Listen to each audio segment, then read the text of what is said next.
Bienvenue à Pierre-Vive, domaine départemental de l'Hérault. Nous vous convions à une visite guidée de l'exposition Tapis d'exception, la savonnerie de Lodève s'expose à Pierre-Vive.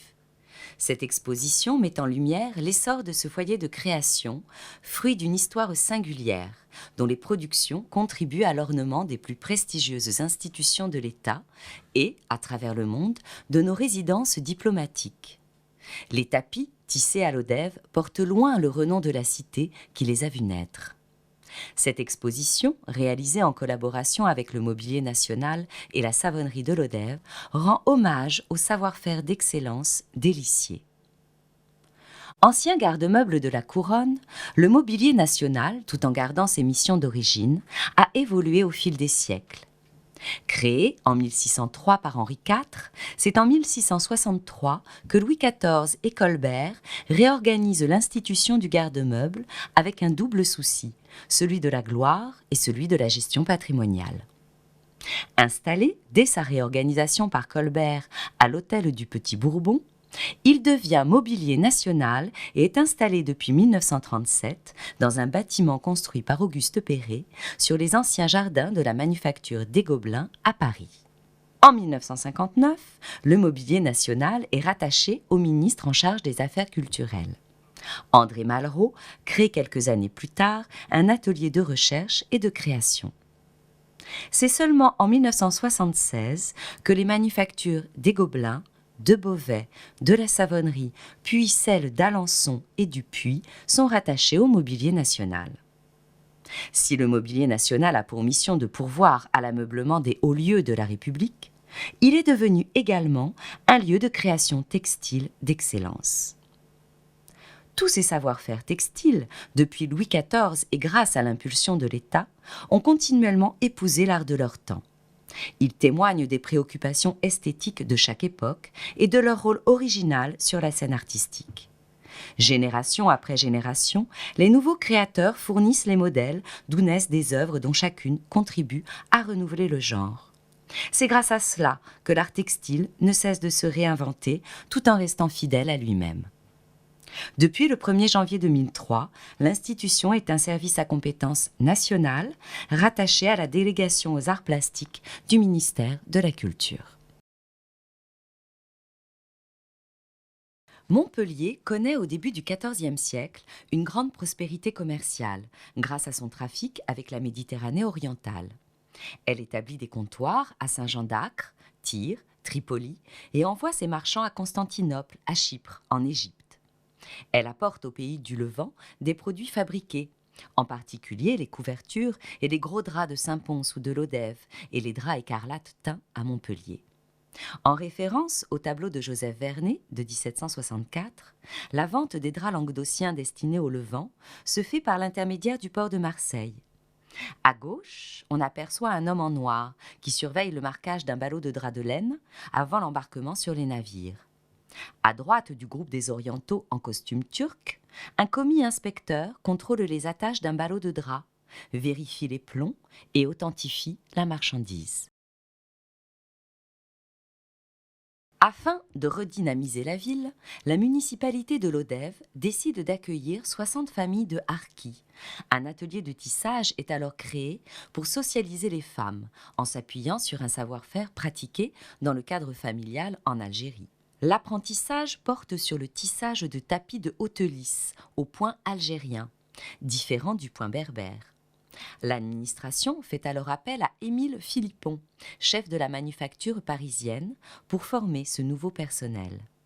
On recrute comme chef d'atelier Octave Vitali, qui avait fait toute sa carrière en Algérie et qui parlait arabe.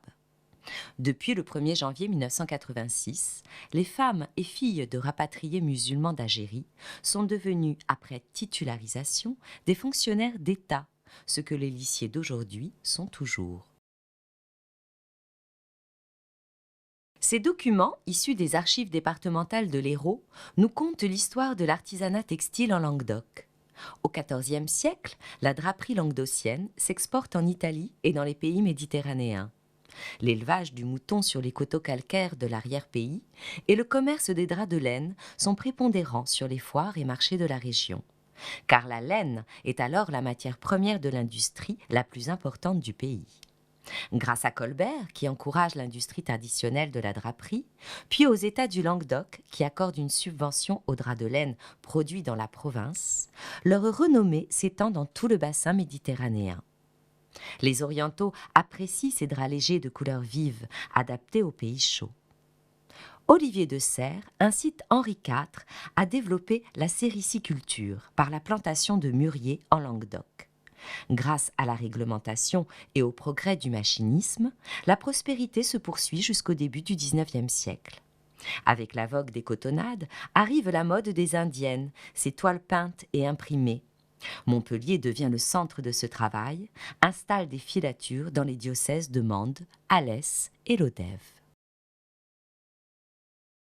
Lodève, ville d'art et d'histoire, est une ancienne cité textile. En 1726, le cardinal de Fleury, originaire de Lodève, alors Premier ministre de Louis XV, assure à la cité le monopole de la fourniture en drap pour l'habillement des troupes royales d'infanterie. Les hôtels particuliers attestent encore de la prospérité de la ville.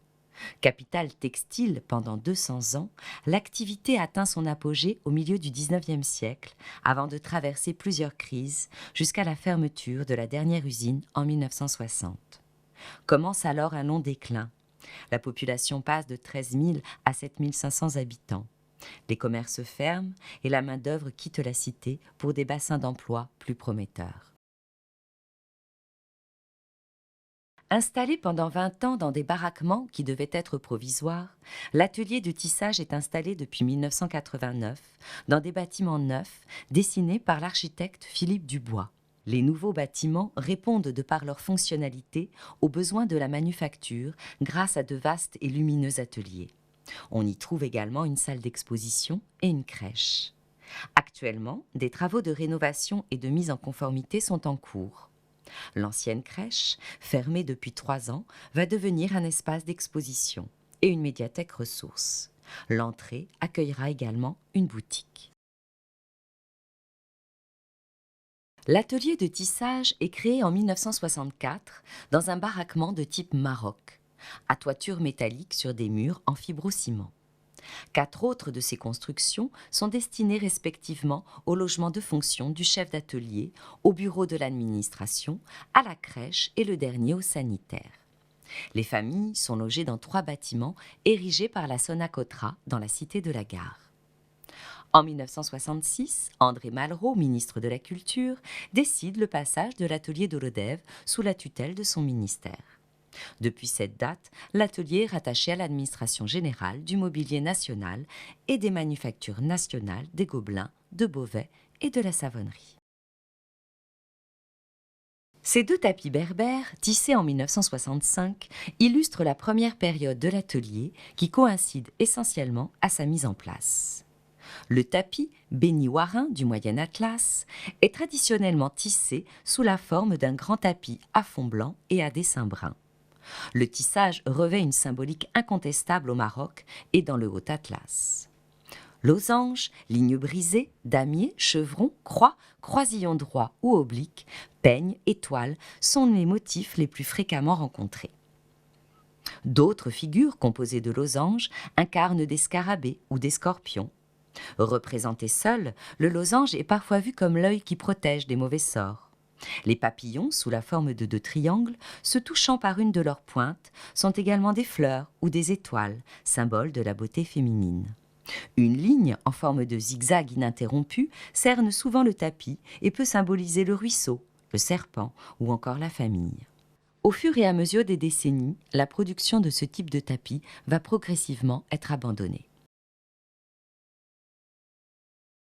Louis XIII, en 1627, développe la manufacture de tapis en installant les ateliers sur les bords de la Seine, au pied de la colline de Chaillot, dans les bâtiments d'une ancienne fabrique de savon, d'où le nom de savonnerie. On désigne aussi par le terme savonnerie un tissu de haute laine employé pour réaliser des tapis. Ils sont exécutés par des lissiers sur des métiers verticaux dits de haute lisse, d'après des cartons d'artistes. Vous pouvez voir un métier à tisser en provenance de Lodève dans le hall d'accueil. Le tissage d'un tapis nécessite l'enchaînement d'un grand nombre d'opérations, toutes indispensables et délicates.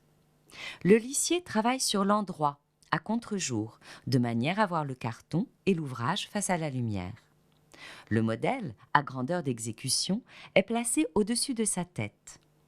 L'analyse préliminaire du modèle lui a permis de trouver une écriture technique qu'il va reporter par transfert sur la chaîne à l'aide d'un calque pris sur le modèle du carton.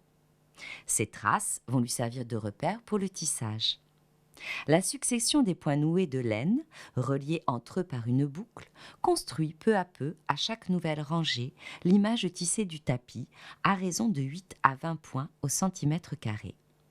Le lissier passe et noue la laine au moyen d'une broche.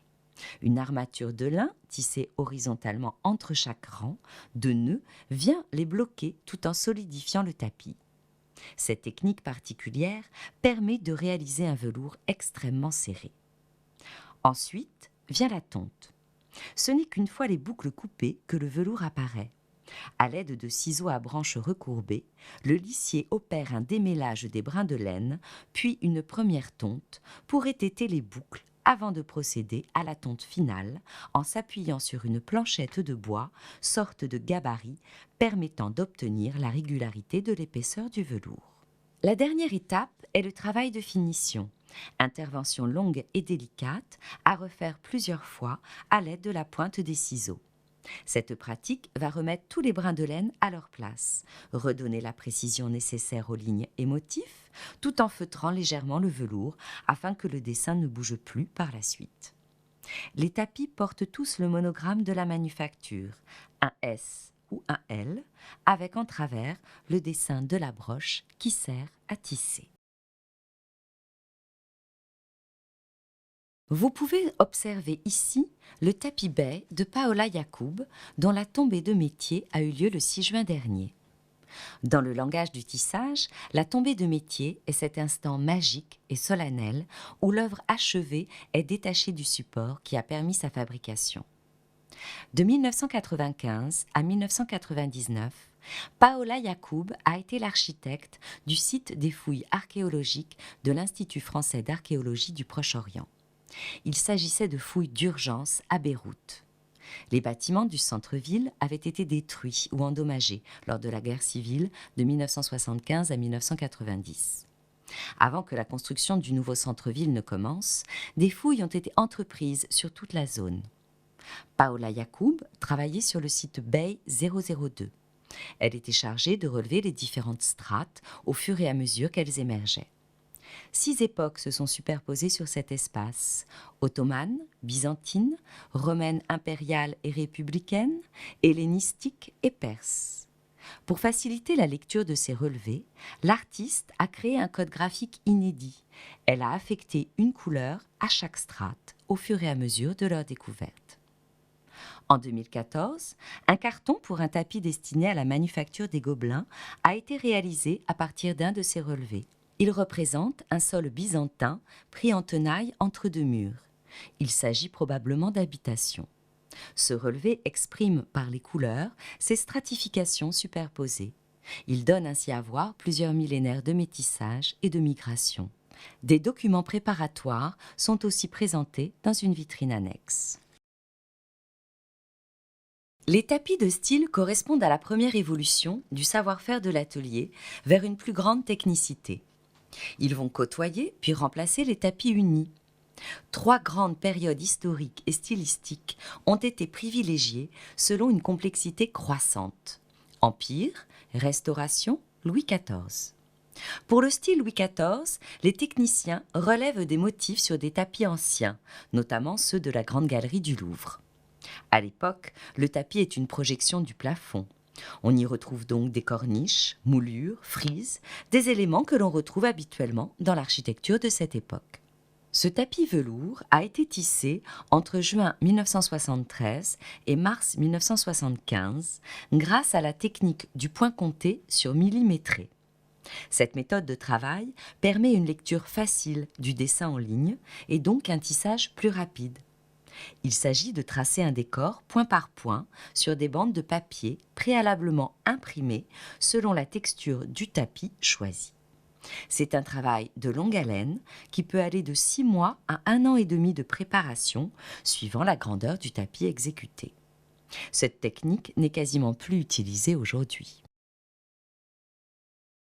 Peintre de la lumière, Geneviève Haas est d'abord identifiée par une couleur incomparable, le bleu Haas. Présente dans les plus grandes collections publiques et dans de multiples expositions internationales, elle est une artiste majeure de la scène française depuis le début des années 50. Ainsi, l'artiste décline les innombrables modulations de sa couleur de prédilection. Elle s'aventure peu à peu dans le territoire sans limite de l'abstraction. L'inimitable bleu Haas s'obtient donc avec des ocres, des blancs et des noirs. À 94 ans, l'artiste nous comble avec des toiles aux aplats de ce bleu puissant et serein à la fois. Il envahit peu à peu l'intégralité du support, sans jamais viser la monochromie absolue. Dès lors, la forme n'est plus qu'un prétexte à cueillir la lumière. La peinture ne se dévoile que progressivement au spectateur, elle s'apprivoise au fur et à mesure que l'œil en perçoit les nuances. Pour reprendre les mots de l'artiste, « Je vois entre le bleu, je suis dedans. Le bleu me conduira vers autre part, c'est un passage. » L'artiste a également créé des tapisseries pour la manufacture de Beauvais et des Gobelins, ainsi que des céramiques pour la manufacture de Sèvres.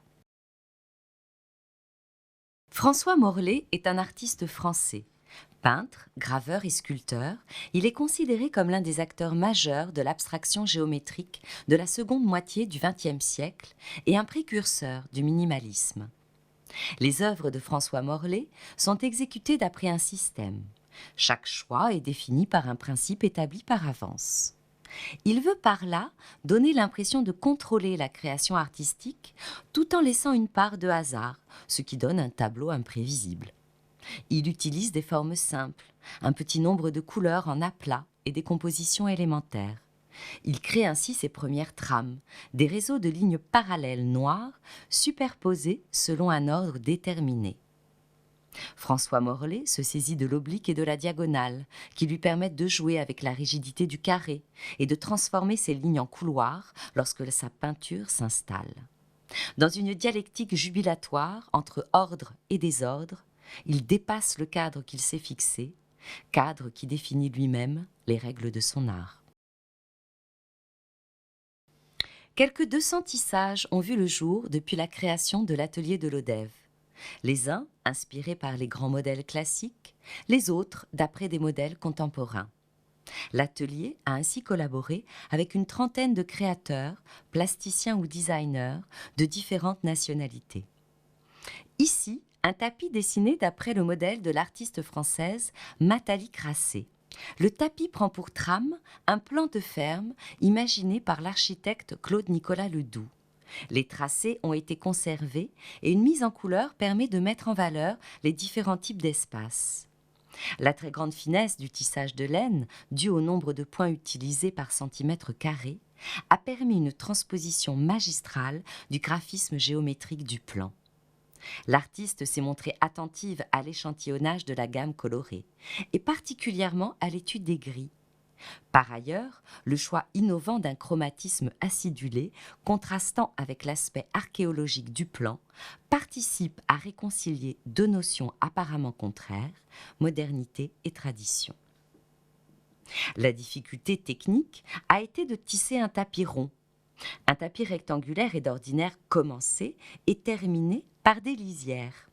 Dans le cas de ce tapis rond, on a intégré sa forme dans un rectangle réalisé à la manière des lisières appelées berceaux. Le rectangle a été ensuite découpé et on a serti le tapis avec un galon sur mesure qui s'emboîte comme un pneu sur une roue que l'on a ensuite cousu. Les couleurs sont à l'artiste ce que les épices sont au cuisinier. Depuis les traités de teinturerie du XVIIIe siècle jusqu'à aujourd'hui, la question de la couleur n'a cessé d'interroger. De fait, la recherche empirique ou scientifique a permis d'élaborer et de fixer des couleurs de plus en plus subtiles.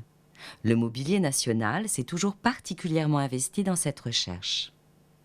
Eugène Chevreul, chimiste, est nommé directeur des ateliers de teinture de 1824 à 1883.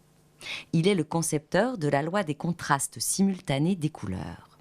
Au cours de ses recherches, il développe un système de classification rationnelle des couleurs de teinture des laines des Gobelins.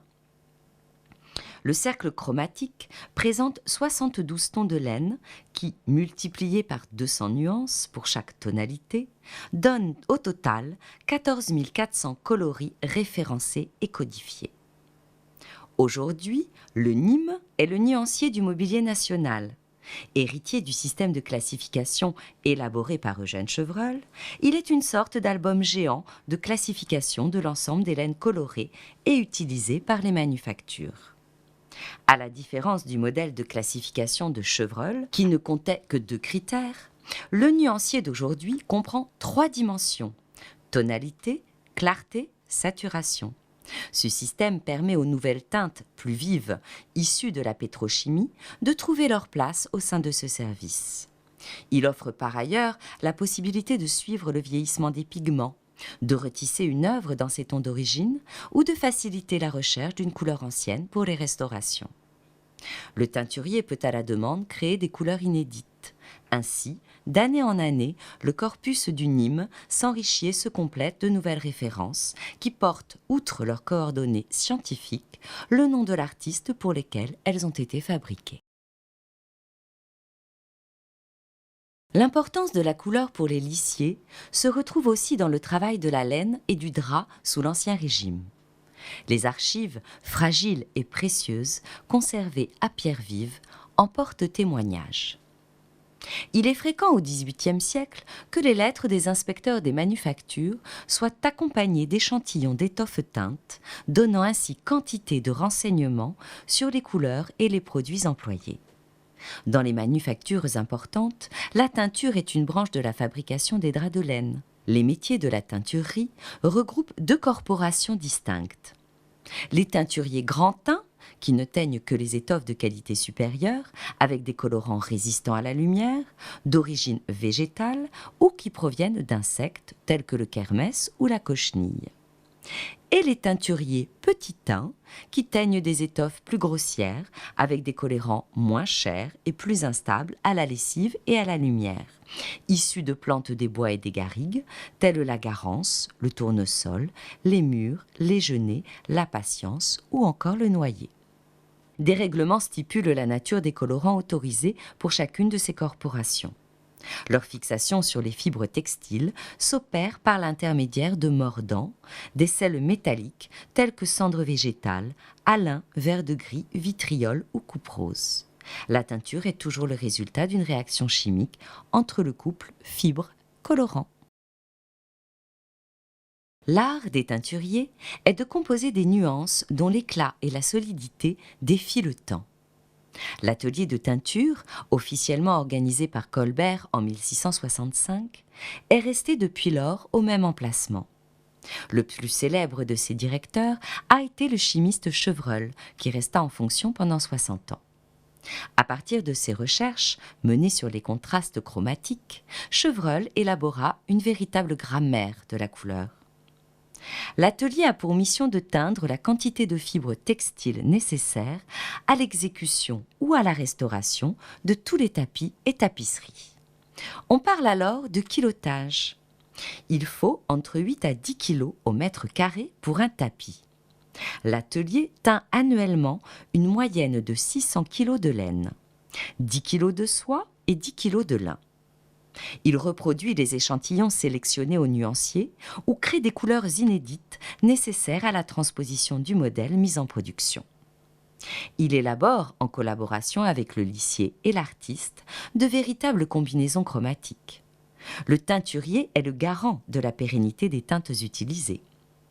La longévité de l'œuvre tissée dépend non seulement des coloris qui doivent être résistants à l'action de l'air et de la lumière, mais aussi des colorants qui les composent. Toutes les couleurs sont faites aujourd'hui au moyen de colorants de synthèse à base trichromique rouge, jaune, bleu. Les colorants naturels d'origine végétale ou animale ont été progressivement abandonnés. Ancien garde-meuble royal, sanctuaire des objets décoratifs de la République, le Mobilier National conserve, répare et entretient 200 000 pièces destinées à l'ameublement de quelques 600 lieux, dont le Palais de l'Élysée, les ministères et les ambassades. Dans ces salons officiels, le style français s'écrit toujours à grands coups de dorure, de velours rouge et de meubles Louis XV. Mais grâce à l'Arc, atelier de recherche et de création créé à l'initiative d'André Malraux, en 1964, le design contemporain distille une vraie modernité dans ce décor classique. Le Palais de l'Élysée a connu de nombreuses transformations architecturales et changements de décoration depuis bientôt 3 siècles. Mais l'essentiel de ces meubles et œuvres d'art proviennent des entrepôts du Mobilier National, dans lesquels chaque résident est autorisé à piocher pour aménager les lieux à sa convenance. Le tapis d'Étienne Hajdu, qui prend place dans le salon des aides de camp à l'Élysée, a été réalisé en 13 mois et terminé le 9 novembre 1993. Il existe 3 exemplaires de ce tapis. Sur un fond bleu se détache un motif floral stylisé, vert, formant un cercle. L'artiste porte un intérêt particulier à la nature et aux formes organiques dont il s'inspire pour créer des sculptures aux lignes épurées. Étienne Hajdu fut une figure incontestée de la sculpture des années 1955 à 1970. Il a largement apporté sa contribution à l'aventure de l'art moderne et a imaginé un nombre très important de décors et de formes pour la Manufacture nationale de Sèvres. Il est sans doute l'artiste invité à Sèvres le plus prolifique du XXe siècle. Quant au tapis de Christian Bonnefoy, situé en haut de l'escalier Murat, il fut réalisé en un peu moins de 3 ans. Sur un fond gris-beige se détachent 4 aplats emboîtés zébrés de bleu et de rouge. Sa forme géométrique et son code couleur pourraient laisser penser à la carte de France. Travaillant la transparence et la souplesse de matière, les œuvres de Christian Bonnefoy s'affirment comme des expérimentations artistiques à part entière. Inconditionnel de l'abstraction, il développe un langage pictural original et personnel en mélangeant les formes et matières, troublant tout repère. Des tapis classiques ornent aussi quelques pièces d'apparat à l'Élysée ou encore au Palais de la Légion d'honneur. L'atelier de la savonnerie de Lodève travaille actuellement sur un projet de tissage d'un tapis Saint-Ange pour le Palais de la Légion d'honneur, qui nécessitera 6 à 7 ans de travail. Jacques-Louis de la Hamède de Saint-Ange est un peintre français du XIXe siècle. L'architecte Alexandre Théodore Brognard, inspecteur du mobilier impérial, le charge de créer des dessins pour les différentes manufactures à la charge de l'administration. Il commence alors une longue carrière de peintre, délivrant des dessins de style néoclassique pour la confection de tapisseries et de tapis pour les manufactures impériales et royales. Il est ainsi nommé dessinateur au mobilier impérial en 1810. À ce poste, il réalise entre autres les dessins pour le tapis de chœur de la cathédrale Notre-Dame de Paris, sauvé in extremis du terrible incendie d'avril dernier. Les premiers moutons de François-Xavier Lalanne datent de 1965 et sont alors réalisés en ciment et bronze patiné. Ayant côtoyé pendant quelques années les célèbres sculpteurs François Pompon et Constantin Brancusi, l'artiste s'est sans doute nourri de leur goût pour les formes rondes et épurées. Les moutons figurent parmi les pièces les plus connues de l'artiste. Cette œuvre a été également déclinée en siège ou banquette. Atypique car de forme ovale avec des découpes créées par le dos des moutons, le tapis étonne à la fois par son efficace simplicité et suscite l'admiration par le mouvement qu'il suggère. 16 moutons pelotonnés les uns contre les autres forment une sorte de joyeux labyrinthe animal. Leurs corps sont suggérés par un mince filet noir, elliptique, tandis que leurs têtes sont vues du dessus ou de profil. Imbriqués et placés en tête à queue, les ovidés donnent l'impression de se mouvoir, complices d'un même destin. L'ensemble décline une grande économie de couleurs, le blanc, le gris et le noir, rendue d'autant plus efficace qu'elle s'accompagne d'un liseré beige. Ici, la difficulté a été de tisser un tapis de forme irrégulière. Un tapis rectangulaire est d'ordinaire commencé et terminé par des lisières. Dans le cas de ce tapis, on a intégré sa forme dans un rectangle réalisé à la manière des lisières appelées berceaux. Le tapis a donc été envoyé à Paris pour des finitions spécifiques. Le rectangle de lisière a été découpé et on a serti le tapis avec un point de surjet. La deuxième prouesse technique est celle de la tonte. Ce tapis présente plusieurs hauteurs de velours. Les lignes n'ont pas la même hauteur que le corps des moutons ou leur tête. Ce tapis est donc une véritable démonstration technique et une véritable œuvre d'art. L'œuvre est tirée d'une toile pliée-dépliée de l'artiste contemporaine Marie-Claude Bugeaud. Elle a nécessité 1359 jours de tissage, soit plus de 3 ans pour 2 lissières.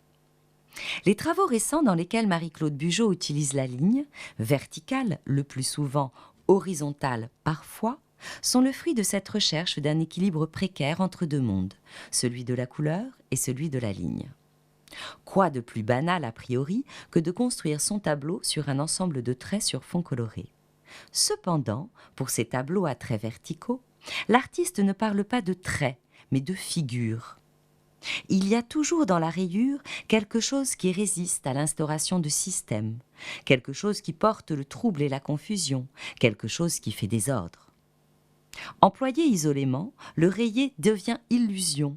Il gêne le regard, semble clignoter, s'agiter, s'enfuir. Il n'y a plus de différence entre la structure et la figure. Le rayé éclaire et obscurcit la vue, trouble l'esprit, brouille le sens. La dialectique concepteur-interprète est également un enjeu très stimulant pour la création. L'œuvre textile est une œuvre collective. Lorsque l'État acquiert un modèle, il signe un contrat avec l'artiste qui s'engage à participer à plusieurs séances de travail afin de mettre au point les éléments de la transposition. L'artiste plasticien a composé une partition que l'artisan va devoir interpréter. Pendant la préparation du tissage, l'artiste et son interprète vont se mettre d'accord pour que le lissier puisse enrichir le modèle de son savoir-faire tout en exprimant l'image que l'artiste a prévue. La compréhension du modèle passe non seulement par son apparence, mais aussi par les intentions à restituer. L'important est de s'attacher à l'esprit du modèle et d'inventer une correspondance, une réécriture. Le lissier est un interprète, au sens le plus noble du terme, participant à une co-création originale. Comme l'écrit le peintre Brassailles, son rôle est aussi important que celui du chef d'orchestre pour le compositeur. L'interprétation d'un modèle n'est donc jamais déterminée à l'avance. Le lissier propose une traduction spécifique en fonction de ce qui lui est confié.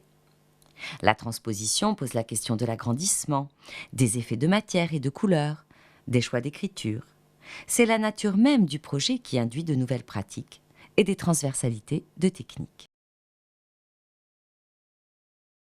Claude Klossky, né le 22 mai 1963 à Paris, est un artiste plasticien français.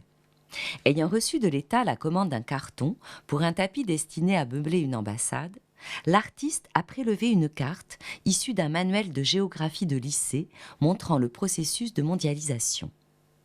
Il supprime les éléments écrits et confie le carton à l'atelier de Lodève. Ce choix n'est pas indifférent. Les ouvrières de Lodève, appartenant à la communauté harki, un groupe fortement marqué par l'histoire récente. Ainsi, le tapis Néo-Géo, qui a nécessité 4 ans de tissage, rassemble dans son processus de fabrication des éléments appartenant à l'histoire des relations internationales de la France. Klossky s'amuse ici à détourner le motif du planisphère de manière à créer une géographie imaginaire avec des frontières et des flux fictifs. Pour conclure notre visite, les œuvres présentées montrent que l'art du tapis n'a cessé de se réinventer tout en restant fidèle à lui-même. L'œuvre tissée n'est pas une copie, mais bien une création à part entière où s'actualise et se déploie le potentiel contenu dans chaque modèle. Une nouvelle matière, de nouvelles dimensions, le travail des teinturiers et le talent des lissiers concourent à lui conférer une véritable originalité et une expressivité particulière. Les artistes, par leur créativité, et les lissiers, par leur savoir-faire, contribuent ensemble à tisser le fil qui donne vie et sens à une longue tradition textile, toujours en mouvement.